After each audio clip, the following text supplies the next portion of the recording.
வணக்கம் நண்பர்களே. இன்றைக்கி ஒரு முக்கியமான ஒரு டாபிக் பற்றி பேச போகிறோம். என்ன அப்படின்னு வந்து பார்த்திங்கன்னா, மாஸ்டர் ஹெல்த் செக்கப் உண்மையாக தேவையா? அப்படி தேவைன்னா யாருக்கு தேவை? உங்களுக்கு அது என்னென்ன தான் டெஸ்ட்டு பண்ணுறது? இது ஒரு மிகப்பெரிய ஒரு முக்கியமான ஒரு சோஷியல் டாபிக். ஏன்னா இதை பற்றி நிறைய குழப்பங்கள் இருக்குது. மாஸ்டர் செக்கப்புங்கிறது இப்போ வந்து பார்த்திங்கன்னா 3000, 5000, 10,000, 20,000 எக்ஸிக்யூட்டிவ், சரிங்களா? இந்த ஹோட்டல்லலாம் ரூம் இருக்கும் இல்லையா? ஹோட்டல்லாம் சாதா ரூம், அப்புறம் டீலக்ஸ் ரூம், அப்புறம் சூப்பர் டீலக்ஸ் ரூம், அப்புறம் எக்ஸிக்யூட்டிவ் ஸ்வீட் அப்படின்லாம் வச்சுருப்பாங்க ஹோட்டல்லாம். அந்த மாதிரி இப்போ மாஸ்டர் செக்கப்லேயும் அந்த மாதிரி நிறைய கேட்டகரி வந்துடுச்சுங்க. சாதா, ஸ்பெஷல், ஆர்டினரி, அந்த மாதிரி நிறைய விதமான மாஸ்டர் செக்கப்லாம் இருக்குது. ஸோ உண்மையாக இது பயனளிக்குதா? மாஸ்டர் ஹெல்த் செக்கப் பண்ணுறதுனால உங்களுக்கு ஏதாவது நோய்கள்லாம் தடுக்கிறோமா? இறப்புகளை குறைக்குதா? அப்படி பண்ணால் என்ன வயசுலேருந்து பண்ணணும், என்ன பண்ணணும்? இதுதான் முக்கியமான கேள்வி. ஸோ இதை வந்து நம்ம அறிவியல் மற்றும் ஆதாரபூர்வமாக ரொம்ப நம்ம இந்த காணொலியில் அலசுவோம். ஸோ இதில் சில கான்ட்ரவர்ஷியலான பாயிண்ட்ஸும் இருக்கலாம். ஆனால் கடைசி வரைக்கும் தொடர்ந்து கவனிங்க. முழுசாக கவனித்தா தான் நான் சொல்ல வரதோட சாராம்சம் உங்களுக்கு புரியும்.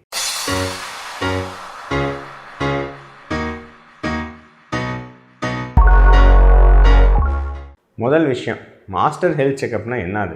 ஒரு குறிப்பிட்ட வயதுக்கு மேலே இருக்கிறவங்களுக்கு ஒரு வருடந்தோறும் அப்படின்னு சில பரிசோதனைகள், அது இரத்த பரிசோதனைகளாக இருக்கலாம், சிறுநீரக பரிசோதனைகளாக இருக்கலாம், எக்ஸ்ரேவாக இருக்கலாம், ஸ்கேன் ரிப்போர்ட்டாக இருக்கலாம், அல்ட்ராசவுண்ட் ஸ்கேன், அல்லது ஹார்ட்டு சம்மந்தமாக இசிஜி, எக்கோ, இந்த மாதிரியான விஷயங்களாக இருக்கலாம். இதெல்லாம் பண்ணி அவங்களுக்கு ஏதாவது அப்படி நோய்கள் ஏதாவது இருக்குது அல்லது பார்டர் லைனில் இருக்குது அப்படின்னா அதுக்கு தேவையான இன்டர்வென்ஷன், சரிங்களா? ஒன்றா உணவு முறை மூலமாகவோ அல்லது மருந்துகள் மூலமாகவோ அல்லது எக்ஸசைஸ் பண்ணுங்கள் அப்படின்ற ஒரு அட்வைஸ் சொல்லுது. இதுதான் மாஸ்டர் ஹெல்த் செக்கப், சரிங்களா? இதில் தான் எத்தனை டெஸ்ட்டு அப்படிங்கிறத பொறுத்து தான் normal, deluxe, ordinary, super deluxe, இந்த மாதிரி நிறைய கேட்டகரிலாம் நம்ம ஊரில் இருக்குதுன்னு வச்சுக்கோம். இதில் எது தேவையில்லை அப்படிங்கிறது நம்ம முதல்ல நம்ம தெரிஞ்சிக்க வேண்டியது, மாஸ்டர் ஹெல்த் செக்கப்பு எதை தடுக்கிறதுக்காக அல்லது எதை கண்டுபிடிக்கிறதுக்காக செய்யப்படுது அப்படிங்கிறது தெரிஞ்சுக்கணும். நோய்களில் 2 வகை இருக்குது அப்படின்னு நம்ம சொல்லியிருக்கோம். என்னென்னா கம்யூனிகபிள் டிசீசஸ், தொற்று நோய்கள், கிருமி தாக்கங்கள், டெங்கு, மலேரியா, டைஃபாய்டு, இந்த மாதிரிலேருந்து உங்களுக்கு காச நோய், டிபி, இந்த மாதிரி இது ஒன்று. ரெண்டாவது பார்த்திங்கன்னா தொற்றா நோய்கள், நான் கம்யூனிகபிள் டிசீசஸ், சரிங்களா? உடல் பருமனில் ஆரம்பித்து சர்க்கரை நோய், அப்புறம் சிறுநீரக பாதிப்பு, கல்லீரல் பாதிப்பு, சரிங்களா?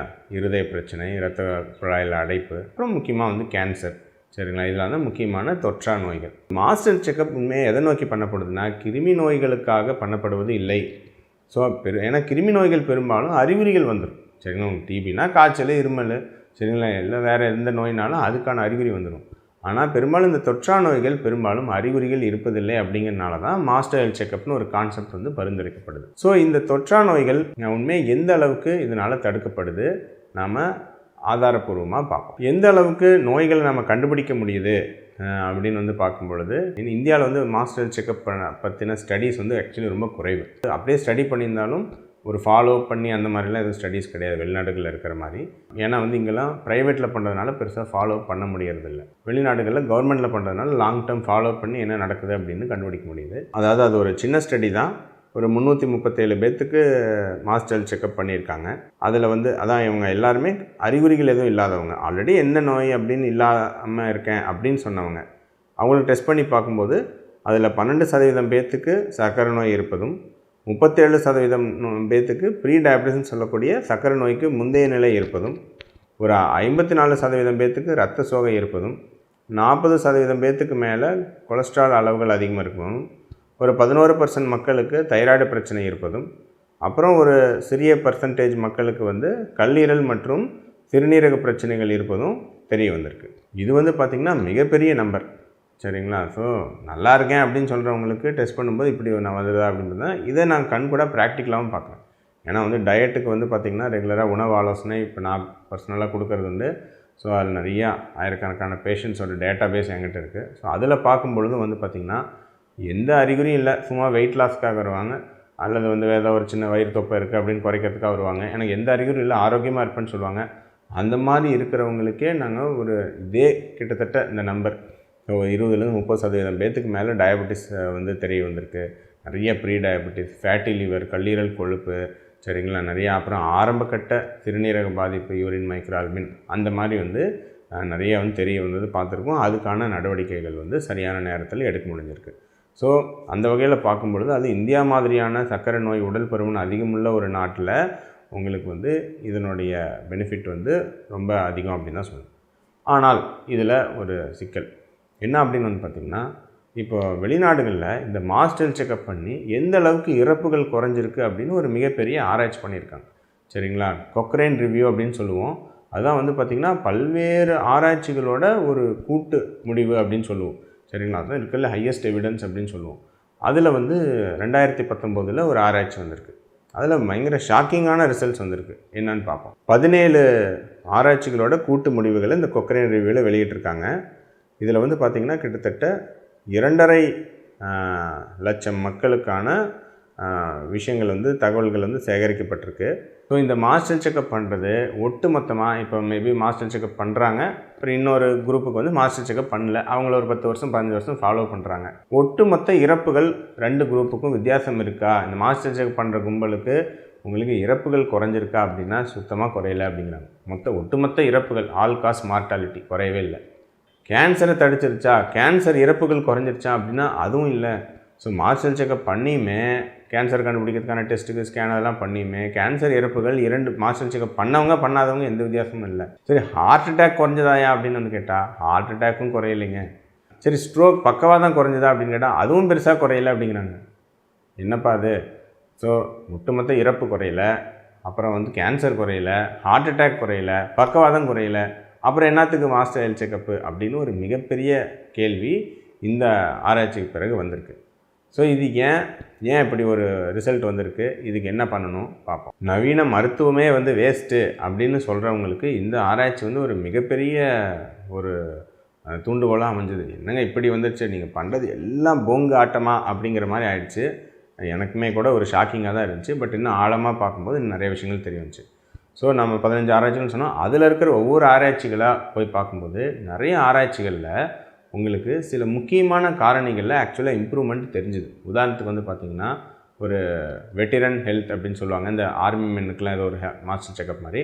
அதில் பண்ணக்கூடிய ஆராய்ச்சிகளில் கிட்டத்தட்ட இந்த பிபியை வந்து நம்ம முன்னாடியே ஹை பிபியை முன்னாடியே கண்டுபிடிச்சி அவங்களுக்கு வந்து நடவடிக்கை எடுக்கும்போது கிட்டத்தட்ட பிபினால் வரக்கூடிய 30% இறப்புகள் வந்து குறையிறது தெரிய வந்திருக்கு. அப்புறம் எல்லா வகையான கேன்சரையும் வந்து கண்டுபிடிச்சாலும் பெரிய வித்தியாசம் இல்லை. உதாரணத்துக்கு பார்த்திங்கன்னா இப்போ ப்ராஸ்டேட் கேன்சர்னு ஆண்களுக்கு அதை முன்னாடியே ஸ்க்ரீனிங் பண்ணி பிஎஸ்ஏ டெஸ்ட்லாம் பண்ணி கண்டுபிடிச்சாலும் ஆராய்ச்சிகள் என்ன சொல்லுதுன்னா, நீ முன்னாடியே கண்டுபிடிச்சாலும் பெருசாக ட்ரீட்மெண்ட்லேயோ இறப்பு விகிதத்தில் எதுவும் மாறப்போகிறதில்ல, முன்னாடி கண்டுபிடிச்சாலும் லேட்டாக கண்டுபிடிச்சாலும் ஒன்று தான், அறிகுறிகள் வந்தப்புறம் கண்டுபிடிச்சாலும் ஒன்று தான் அப்படின்னு ஆராய்ச்சி முடிவுகள் சிலதெல்லாம் சொல்லுது. ஆனால் கோலோரெக்டல் கேன்சர் அப்படின்னு சொல்லக்கூடிய பெருங்குடல் மலக்குடல் புற்றுநோய் அதை வந்து ஒரு வேளை முன்னாடியே கண்டுபிடிக்க முடிஞ்சால் அவங்க உயிர் பிழைக்கிறதுக்கான இறப்பு குறையிறதுக்கான வாய்ப்புகள் அதிகம் அப்படின்னு ஆராய்ச்சி சொல்லுது.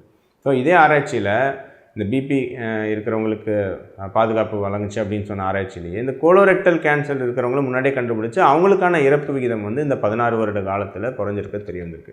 சில ஆராய்ச்சிகளில் சில குறிப்பிட்ட நோய்கள்லேருந்து அதனுடைய இறப்பு விகிதம் அதனுடைய காம்ப்ளிகேஷன்ஸ் குறையுது அப்படின்னு நிரூபிக்கப்பட்டாலும் ஒட்டுமொத்தமான இறப்பு விகிதமோ இல்லை எதுவுமே வந்து குறையல. ஏன் இது நடக்குது அப்படிங்கிறது இன்னும் ஆழமாக வந்து சென்று பார்க்கலாம். ஸோ அப்போ தான் இந்த மாஸ்டர் செக்கப் தேவையா, உண்மையாக என்ன தேவை அப்படிங்கிற ஆழமான விஷயம் வந்து நமக்கு புரியும். ஸோ இப்போ மாஸ்டர் செக்கப் பண்ணுறோம், இப்போ வந்து என்ன நடவடிக்கை எடுக்கிறோம், அதில் தான் இங்கே பிரச்சனையே. உதாரணத்துக்கு ஒருத்தங்களுக்கு சர்க்கரை நோய் இருக்குதுன்னு கண்டுபிடிக்கிறோம். சரி, ரைட்டு, சர்க்கரை நோய் இருக்குதுன்னு கண்டுபிடிக்கிறோம். கண்டுபிடிச்ச பிறகு என்ன பண்ணுறோம், ஒரு மெட்ஃபார்மின் கிளிம்பரைடு அந்த மாத்திரையை போட்டு விட்றோம். சரிங்களா? அவங்க மாத்திரை சாப்பிட்றாங்க, சிலர் சாப்பிட்றதில்ல. சரிங்களா? உணவு கட்டுப்பாடு ஒன்றும் கிடையாது. ஸோ நீங்கள் சர்க்கரை நோய் கண்டுபிடிக்கலை அப்படின்னா ஒரு 10 வருஷத்தில் அந்த அதிக சர்க்கரை அளவுகள்னால ஒரு காம்ப்ளிகேஷன் வருது, ஒரு 15 வருஷத்தில் அதிக சர்க்கரைனால் ஒரு கிட்னி ப்ராப்ளமோ கண் ப்ராப்ளம் வருதுன்னா நீங்கள் சர்க்கரை நோயை கண்டுபிடிச்சா அந்த மாத்திரையை போட்டாலுமே பெரிய சர்க்கரை அளவுகள் கட்டுப்பாடு வரதில்லை. பெரும்பாலானவங்களும் HbA1c பார்த்திங்கன்னா 9-10 இந்த ரேஞ்சில் தான் இருக்குது. அவங்களுக்குமே சர்க்கரை அளவுகள் அதிகமாக தான் இருக்குது. ஸோ அப்போ என்ன ஆகுது அப்படின்னு வந்து பார்த்திங்கன்னா உங்களுக்கு இதெல்லாம் பண்ண பிறகுமே உங்களுக்கு வந்து ஒரு 10 வருஷத்தில் வர வேண்டிய காம்ப்ளிகேஷனு ஒரு 13-14 வருஷத்தில் வருது. அதனால தான் நிறைய பேர் என்ன நினைக்கிறாங்க, மாத்திரை போட்டால் தான்ப்பா கிட்னி ப்ராப்ளம் வருது அப்படின்னு சொல்லிட்டு மாத்திரை போடுறதுக்கு பயந்துக்கிறாங்க. ஸோ இயற்கையாக மேபி 10 வருஷத்தில் வரக்கூடிய காம்ப்ளிகேஷனை நீங்கள் மாத்திரையை கொடுத்தாலும் சரியான கட்டுப்பாடு இல்லாததுனால உங்களுக்கு ஒரு 14-15 வருஷத்தில் அந்த பிரச்சனைகள் வரதான் செய்யுது. எவ்வளோ பேர் சின்சியராக மாத்திரை எடுக்கிறவங்களுக்கும் டயபெட்டிக் காம்ப்ளிகேஷன்ஸ் வந்துட்டு தான் இருக்குது. ஏன்னா நம்மளுடைய ஒரு பெர்ஃபெக்டான லைஃப் ஸ்டைல் இன்டர்வென்ஷன் கிடையாது. இப்போ ஒருவேளை நம்ம சர்க்கரை நோயை கண்டுபிடிக்கிறோம், அதுக்கு பிறகு உடல் பருமனை குறைக்கிறோம், உணவு முறை மாத்திரம், மாவுச்சத்தை குறைக்கிறோம், ஒட்டுமொத்தமாக சர்க்கரை அளவுகளை HbA1cயை வந்து நம்ம 6.5% கொண்டு வந்து நிறுத்துகிறோம் அப்படின்னா எல்லாத்துக்கும் டெஃபினட்டாக அதே ஆராய்ச்சி பண்ணி பார்க்கும் பொழுது உங்களுக்கு இந்த சர்க்கரை நோய் இருக்கிறவங்களுக்கு இறப்பு விகிதமும் மற்ற காம்ப்ளிகேஷன்ஸும் குறையிறது டெஃபினட்டாக நிரூபணமாயிருக்கும். ஏன் இந்த மிகப்பெரிய கொக்ரைன் ரிவ்யூவில் தெரியலன்னா, நம்ம கண்டுபிடிச்சோம், ஆனால் அதுக்கான நடவடிக்கை கரெக்டாக இல்லை. கண்டுபிடிச்சு மட்டும் பிரச்சனை இருக்குதுன்னு கண்டுபிடிச்சு மட்டும் என்ன பண்ணுறது, நம்ம அதுக்கு சரியான நடவடிக்கை எடுக்கணும் இல்லைங்க. அந்த நடவடிக்கை எடுக்காமல் இருந்தால் கண்டுபிடிக்கிறது வேஸ்ட்டு தானே. அதனால தான் கண்டுபிடிச்சும் ஆராய்ச்சிகளில் எந்தவித நயா பைசா பிரயோஜனம் இல்லாமல் போகுது. இதே மாதிரி வந்து பார்த்திங்கன்னா, உதாரணத்துக்கு இப்போ கொலஸ்ட்ரால் அதிகம் இருக்குதுன்னு கண்டுபிடிக்கிறாங்க. மக்கள் என்ன நினச்சிக்கிறாங்க, உடனே கொலஸ்ட்ரால் ஸ்டாட்டின் மாத்திரை போட்டோடனே ஹார்ட் அட்டாக் தடுக்கப்படுதுன்னு நினச்சிக்கிறாங்க. இதுவும் தப்பு. ஸ்டாட்டிஸ்டிக்கலாக உங்களுக்கு புள்ளிவிவரப்படி, அதாவது ப்ரைமரி ப்ரிவென்ஷன் வித் ஸ்டாட்டின்ஸ் அப்படின்னு சொல்லுவோம். அதாவது வெறும் கொலஸ்ட்ரால் மட்டும் அதிகம், வேறு எதுவும் அவங்களுக்கு ஹார்ட் அட்டாக் எதுவும் வரல, மார்வழிலாம் எதுவும் இல்லை. சும்மா நீங்கள் ஸ்டாட்டின் மாத்திரையை கொலஸ்ட்ரால் குறைக்கிறேன்னு போடுறீங்க. உண்மையாக ஹார்ட் அட்டாக் தடுக்குதானா, தடுக்கிறதுக்கூடிய வாய்ப்பு மிகப்பெரிய குறைவு. சரிங்களா? இது ரொம்ப தெளிவாக ஆராய்ச்சிகளில் நிரூபணமாயிருக்கு. அதாவது எந்த அறிகுறியும் இல்லாதவங்களுக்கு நீங்கள் வெறும் கொலஸ்ட்ரால் அதிகம்னு நீங்கள் ஸ்டாட்டின் போட்டிங்க அப்படின்னா உங்களுக்கு கிட்டத்தட்ட நம்பர்ஸ் நீடட் டு ட்ரீட் அப்படின்னு சொல்லுவோம். கிட்டத்தட்ட 330 பேர்த்துக்கு நீங்கள் வந்து உங்களுக்கு மாத்திரை கொடுத்தா தான் ஒருத்தருக்கு ஹார்ட் அட்டாக் வந்து ப்ரிவெண்ட் ஆகுது. அப்போ 329 பேர்த்துக்கு வேஸ்ட்டு. சரிங்களா? ஸோ இது NNT அப்படின்னு சொல்லுவோம், numbers needed to treat. So நீங்கள் நினைக்கிற மாதிரி அப்படியே ஸ்டாட்டின் போட்டோன்னே 330 பேர்த்துக்கும் ஹார்ட் அட்டாக் ப்ரிவெண்ட் ஆகிடுது. அப்படின்னா எல்லாருமே 20 வயசுலேருந்து ஒரு ஸ்டாட்டின் மாத்திரை போட்டுக்கலாமே, ஹார்ட் அட்டாக்னே உலகத்தில் யாருக்கும் வராது. ஸோ இதுதான் பிரச்சனை. ஸோ உண்மையாக அந்த ஸ்டாட்டின் மாத்திரை ஸ்ட்ரோக்கையோ அல்லது வந்து இதுவோ ப்ரிவெண்ட் பண்ணுறதில்ல. ஆனால் அது ஒரு சின்ன செக்டார் பீப்புளுக்கு உபயோகமாக இருக்கும். உதாரணத்துக்கு வந்து பார்த்திங்கன்னா, சிலருக்கு ஃபெமிலியல் ஹைப்பர் கொலஸ்ட்ராலிமியான்னு இருக்கும். LDL கொலஸ்ட்ரால் வந்து பார்த்திங்கன்னா 200க்கு மேலே இருக்கும், 250 இருக்கும். அந்த செக்ட் ஆஃப் பீப்புளுக்கு நீங்கள் ஸ்டாட்டினை கரெக்டான நேரத்தில் போடுறீங்க அப்படின்னா அவங்களுக்கு ஒரு சூப்பரான அவங்களோட வாழ்க்கை தரத்தில், இறப்பு விகிதத்தில் ஒரு குறைவு ஏற்படும். சரிங்களா? ஸோ இதுதான் வந்து பிரச்சனை. யாருக்கு உண்மையாக பயனளிக்குதோ அவங்களுக்கு நீங்கள் மருத்துவ சிகிச்சை அளித்தா மட்டும்தான் உண்மையாக பயனளிக்கும். மற்றபடி நீங்கள் இந்த மாஸ்டர் செக்கப்பை எப்படி நம்ம பயன்படுத்திக்கணும் அப்படின்னா, இப்போ உடல் பருமன் இருக்கா, சர்க்கரை நோய் இருக்கா, மெயினாக வாழ்க்கை முறை மாற்றங்கள், லைஃப் ஸ்டைல் சேஞ்சஸ் என்னென்ன பண்ணணும் அப்படிங்கிறதுக்கான தெரிஞ்சுக்கிறதுக்கான ஒரு அடிக்கலாக தான் உபயோகப்படுத்தணும். ஸோ இப்போது சர்க்கரை நோய் இருக்கா, நீங்கள் ஒரு நல்ல உணவு முறை ஆரம்பிங்க. உடல் பருமன் இருக்கா, ஃபேட்டி லிவர் இருக்குதுன்னு தெரிஞ்சிருக்கா, உடனே 2 மாத்திரை போடுறதுனால அது ஒன்றும் மாறப்போகிறதில்ல. நீங்கள் நல்ல உணவு முறை, வாழ்க்கை முறை மாற்றுங்க. அது பண்ணிங்க அப்படின்னா, அது பண்ணி இதே மாதிரி ஒரு 15 வருஷம் ஆராய்ச்சி பண்ணி கொக்ரைன் ரிவ்யூ இன்னும் ஒரு 15 வருஷம் கழித்து ரிலீஸ் பண்ணால் டெஃபினட்டாக இவங்களுக்கு ஒரு மிகப்பெரிய மாற்றம் இவங்க வாழ்க்கை தரத்தில், இறப்பு வீதம் குறையிறது நம்ம கட்டாயம் கண்டுபிடிக்க முடியும். ஆனால் வெறும் நீங்கள் வந்து கொலஸ்ட்ரால் இருக்குதுன்னு ஒரு இந்த மாத்திரை போடுறதுனாலையோ அல்லது வந்து பார்த்திங்கன்னா சும்மா ஒரு சுகரை பெருசாக உணவு கட்டுப்பாடெல்லாம் இல்லாமல் ஒரு மெட்ஃபார்மின், கிளிம்பரைடு போடுறதுனாலையோ அவங்களுடைய இறப்பு விகிதமும் வாழ்க்கை தரமும் நோய் காம்ப்ளிகேஷனும் குறையும் அப்படின்னு மருத்துவ உலகம் நினைக்குது அப்படின்னா அதனால தான் இது மாதிரி அபத்தமான முடிவுகள் வந்திருக்கு. ஸோ கொக்ரைன் ரிவ்யூ ஒரு மிகப்பெரிய உண்மையை வெளிச்சத்துக்கு போட்டு காட்டியிருக்கு. ஸோ மாஸ்டர் செக்கப் உண்மையாக தேவையா அப்படின்னா தேவைதான். ஆனால் உங்களுக்கு அதுக்காக எடுக்கக்கூடிய நடவடிக்கை கரெக்டாக இல்லைன்னா நயா பைசா பிரயோஜனம் இல்லை அப்படிங்கிற உண்மையை வெளிச்சம் போட்டு காட்டியிருக்கு. அப்போ உண்மையாக இப்போ என்ன தான் பரிசோதனைகள் பண்ணுவது, சரி நீங்கள் சொல்கிறதெல்லாம் கரெக்ட், என்ன பண்ணுறது? என்னுடைய எக்ஸ்பீரியன்ஸ்னு வந்து பார்த்திங்கன்னா கொஞ்சம் நஞ்சம் இல்லை. அது வரைக்கும் டயட் அப்படின்னு வந்து பார்க்கும்போது கிட்டத்தட்ட 10-15,000 பேஷண்ட்டுக்கு மேலே டயட் கன்சல்டேஷன் கொடுத்துருக்கேன். அதோட பெரிய டேட்டா பேஸே என்கிட்ட இருக்குது. சரிங்களா? எல்லாத்துக்கும் நாங்கள் ஒரு பெரிய செக்கப் மாதிரி பார்ப்போம். அப்புறம் மறுபடியும் டயட் எடுக்கும்போது மறுபடியும் 3 மாதம் 6 மாதம் கழித்து மறுபடியும் ரிப்பீட் செக்கப் பார்ப்போம். ஸோ அந்த டேட்டா பேஸில் நான் பார்க்கும்போது நான் பார்க்குறது என்ன அப்படின்னு வந்து பார்த்திங்கன்னா, உங்களுக்கு முக்கியமான பரிசோதனைகள் நான் சொல்கிறது நோட் பண்ணிக்கங்க. Number 1 HbA1c. வெறும் இந்த வெறுவயிற்றில் சுகர் அதெல்லாம் பிரயோஜனம் இல்லை. HbA1cன்னு சொல்லக்கூடிய 3 மாதம் சராசரி சர்க்கரை. இது சர்க்கரை நோய்க்கு முந்தைய ஸ்டேஜ் இருந்தாலும் காமிக்கும், இல்லை சர்க்கரை நோய் அட்வான்ஸ்டாக இருந்தாலும் எந்த லெவலில் இருக்குங்கிறது காமிக்கிறதுக்கு உதவிகரமாக இருக்கும். இரண்டாவது ஒரு லிபிட் ப்ரொஃபைல், கொலஸ்ட்ரால் ப்ரொஃபைல். இது வந்து இந்த லிபிட் ப்ரொஃபைல் வந்து சும்மா கொலஸ்ட்ரால் மாத்திரை போடுறதுக்காக இல்லை, ரொம்ப எக்ஸ்ட்ரீமுக்கு தான் மாத்திரை. மற்றவங்க சரியான நடவடிக்கை உணவு முறை, வாழ்க்கை முறையில் ஏற்படுத்தணும். அதை தெரிஞ்சுக்கிறதுக்கு தான் இந்த கொலஸ்ட்ரால் ப்ரொஃபைல். மூணாவது ஒரு லிவர் ஃபங்க்ஷன் டெஸ்ட்டு, முக்கியமாக பிலிரூபின், ஒரு லிவர் என்சைம்ஸ்ன்னு சொல்லுவோம், SGOT, SGPT, அப்புறம் GGT. இது வந்து பார்த்திங்கன்னா உங்களுக்கு ஃபேட்டி லிவர், கல்லீரல் கொழுப்பு இருக்கான்னு சொல்லுது. பட் இதுலேயும் நாம் எடுக்க வேண்டிய நடவடிக்கைகள் முக்கியம். மது இருந்தால் மது அருந்தும் பழக்கத்தை நிறுத்தணும், அல்லது உடல் பருமன், சர்க்கரை நோய் இருந்தால் அதை குறைக்கணும். அதை பண்ணாமல் சும்மா இது கண்டுபிடிச்சி நான் பைசா பிரயோஜனம் இல்லை. சிறுநீரக பாதிப்புகள் தெரிஞ்சுக்கிறதுக்கு ஒரு யூரியா கிரியாட்டினின், அப்புறம் உடல் பருமனால் வரக்கூடிய மாற்றங்களை தெரிஞ்சுக்கிறதுக்கு ஒரு யூரிக் ஆசிட், இது வந்து மிகவும் முக்கியம். அப்புறம் தைராய்டு பரிசோதனை டிஎஸ்ஹெச், அது வந்து நம்ம கண்டுபிடிக்கிறோம். ஆனால் நிறைய டைம் வந்து தேவையில்லாமல் டிஎஸ்ஹெச் ஒரு 5.5 6 இருந்தாலும் சும்மா தைராய்டு மாத்திரை போட்டு சுற்றிட்டு இருக்காங்க நிறைய பேர். நிறைய பேருக்கு உடல் பருமனை குறைச்சாலே தைராய்டு நார்மல் ஆகிடும். ஸோ அது தேவையில்லாமல் மாத்திரை தேவை. உண்மையாக டிஎஸ்ஹெச் 10-20க்கு மேலே இருக்குது அப்படின்னா அவங்களுக்கு வந்து தைராய்டு மாத்திரை போகிறது ஒரு உபயோகமாக இருக்கலாம். சரிங்களா? மற்றபடி வேறு பரிசோதனைகள், அப்புறம் ஒரு பேசிக்காக ஒரு பிளட் கவுண்ட்டு. சரிங்களா? நிறைய டைம் நாங்களே ஒரு ஜஸ்ட் ஒரு பிளட் கவுண்ட் மூலமாக தீவிர ரத்த சோகையை கண்டுபிடிச்சிருக்கோம். ஈவன் பிளட் கேன்சர்லாம் கூட கண்டுபிடிச்சிருக்கோம். ஸோ அந்த மாதிரி ஒரு விஷயங்கள் நடந்திருக்கு. ஸோ ஒரு சிபிசின்னு சொல்லக்கூடிய பிளட் கவுண்ட் இவ்வளோ தாங்க தேவை. மீறி போனால் ஒரு யூரின் டெஸ்ட், ஒரு நார்மல் யூரின் டெஸ்ட்டு. சர்க்கரை நோய் அல்லது அதிக ரத்த அழுத்தம் உள்ளவங்களுக்கு அடிஷ்னலாக வந்து பார்த்திங்கன்னா உங்களுக்கு யூரின் ப்ரோட்டீன் லீக்கேஜ் சொல்லக்கூடிய யூரின் மைக்ரோ ஆல்புமின் சொல்லக்கூடிய டெஸ்ட், இதெல்லாம் தான் ஒரு மாஸ்டர் செக்கப்பில் கட்டாயம் இருக்க வேண்டியது. இது தாண்டி எக்ஸ்ரே என்னை பொறுத்த வரைக்கும் பெரிய பிரயோஜனம் கிடையாது. சரிங்களா? ஏன்னா அந்த காலத்தில் டிபி அதிகமாக இருந்துச்சு, எக்ஸ்ரே பண்ணி ஸ்க்ரீனிங் பண்ணி கண்டுபிடிச்சாங்க. இப்போ உண்மையாக அது இருக்கா அப்படிங்கிறது தெரியல. அல்ட்ராசவுண்ட் ஸ்கேனு ஏதாவது வயிற்றில் கட்டி வளர்கிறத கண்டுபிடிக்குமா அப்படின்னா சரியான ஒரு ஸ்ட்ராங்கான ஆராய்ச்சி முடிவுகள் இல்லை. மேபி அட் ரிஸ்க் ஃபேமிலியில் நிறைய பேருக்கு கேன்சர்லாம் இருக்குது அப்படிங்கிறவங்க அல்ட்ராசவுண்ட் ஸ்கேனை அப்பப்போ பண்ணி பார்த்துக்கலாம். மற்றவங்க அக்கேஷனாக பண்ணி பார்க்கலாம். ஒரு ஜென்ரலாக ஒரு ஃபேட்டி லிவர் இருக்கா அந்த மாதிரி ஏதாவது பிரச்சனைகள் இருந்தால் தெரியும். மற்றபடி அல்ட்ராசவுண்ட் ஸ்கேனை ரெகுலராக பண்ணுறது பிரயோஜனம் இல்லை. இசிஜி சும்மா மாஸ்டர் செக்கல் பண்ணுறது நயா பைசா பிரயோஜனம் இல்லை. ஏற்கனவே இதை பற்றி பேசியிருக்கோம். ரெஸ்டிங் இசிஜின்னு சொல்லக்கூடிய சும்மா இருக்கும்போது பண்ணுற இசிஜியில் எந்த ஹார்ட் டிசீஸும் தெரிய வராது. உண்மையாக சொல்லணுன்னா டிஎம்டின்னு சொல்லக்கூடிய ட்ரெட்மில் டெஸ்ட்டு கொஞ்சம் பயனளிக்கலாம். எக்கோ கூட பெருசாக பயனளிக்காது ஹார்ட்டை பொறுத்தவரையில். அல்லது ரொம்ப அட்வான்ஸாக போனால் கொரோனரி ஆன்ஜியோகிராம் அதெல்லாம் பண்ணணும், சிடி ஆன்ஜியோகிராம். பட் அதெல்லாம் டூ மச், அதெல்லாம் ஒரு மாஸ்டர் செக்கப்பில் வராது. சரிங்களா? ஸோ அட் ரிஸ்க் இருக்கிறவங்க, நிறைய பிரச்சனை இருக்கிறவங்க டிஎம்டி டெஸ்ட் பண்ணிக்கலாம். ஆனால் ஒரு இசிஜி எடுத்துகிட்டு நான் ஹார்ட் பிரச்சனையை கண்டுபிடிச்சிட்டேன் அப்படின்னு நினச்சிக்கிறது ஒரு அபத்தமான முடிவு தான். ஸோ அதெல்லாம் ஒன்றும் கண்டுபிடிக்க முடியாது. சரிங்களா? நீங்கள் நல்லா இசிஜிலாம் பண்ணிட்டுலாம் நார்மல்னு வெளியே வந்து 5 நிமிஷத்தில் ஹார்ட் அட்டாக்கில் வந்து போகிறவங்க நிறைய பேர்த்த நாங்கள் சோக கதையை கேட்டிருக்கோம். ஸோ அதெல்லாம் பிரயோஜனம் இல்லை. ஸோ உண்மையாக இந்த இரத்த பரிசோதனைகள், சரிங்களா, ஸ்கேன் தேவைப்படுறவங்களுக்கு மட்டும், எக்ஸ்ரே ரெஸ்டிங் இசிஜி பெருசாக பிரயோஜனம் இல்லை. வேறு பெரிய பெரிய ஸ்கேனுக்கெல்லாம் executive, super deluxe, super suite அப்படின்லாம் போய் ரொம்ப அளவுக்கு அதிகமான பரிசோதனைகளே பண்ண வேண்டாம். அது பெருசாக பிரயோஜனம் இல்லை.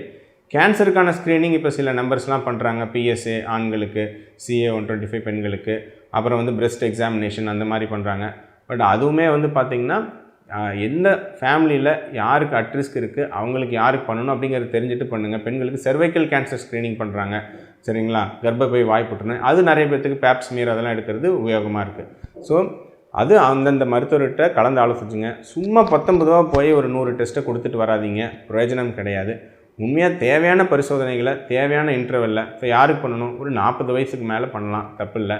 அல்லது 25-30 வயசு இருந்தால் கூட நீங்கள் உடல் பருமனாக இருக்கீங்க, உங்கள் உடல் நிலை ஆரோக்கியமாக இல்லைன்னா டெஃபினட்டாக பண்ணுங்கள். 10 வயசில் கூட நாங்கள் ப்ரீ டயபெட்டிஸ், ஃபேட்டி லிவர்லாம் நாங்கள் குழந்தைங்களுக்கு கண்டுபிடிக்கிறோம். சரிங்களா? ஸோ உடனே 10 வயசு மாஸ்டர் செக்அப் பண்ணிட்டு இல்லை, அவங்கவுங்க பிரச்சனையை பொறுத்து பரிசோதனைகள் பண்ணணும். இதுதான் முக்கியமான விஷயம். ஆரோக்கியமாக இருக்கிறவங்க ஒரு 40 வயசுக்கு மேலே ஒரு 2 வருஷத்துக்கு வரைக்கும் ஒரு பேசிக் டெஸ்ட்டு பார்க்கலாம். அது மற்றபடி அதுக்கான நடவடிக்கைகளை மருந்துகள் மூலமாக ஆரம்பிக்காதீங்க. அதுக்கான நடவடிக்கைகளை, இன்டர்வென்ஷனை நீங்கள் லைஃப் ஸ்டைல் சேஞ்சஸ், வாழ்க்கை முறை மாற்றங்கள் மூலமாக பண்ணிங்கன்னா கட்டாயம் இந்த மாஸ்டர் செக்கப் பரிசோதனைகள் உங்களுக்கு யூஸ் ஆகும். பட் தேவையில்லாத அதிகப்படியான பரிசோதனைகளும் பண்ண வேண்டாம்.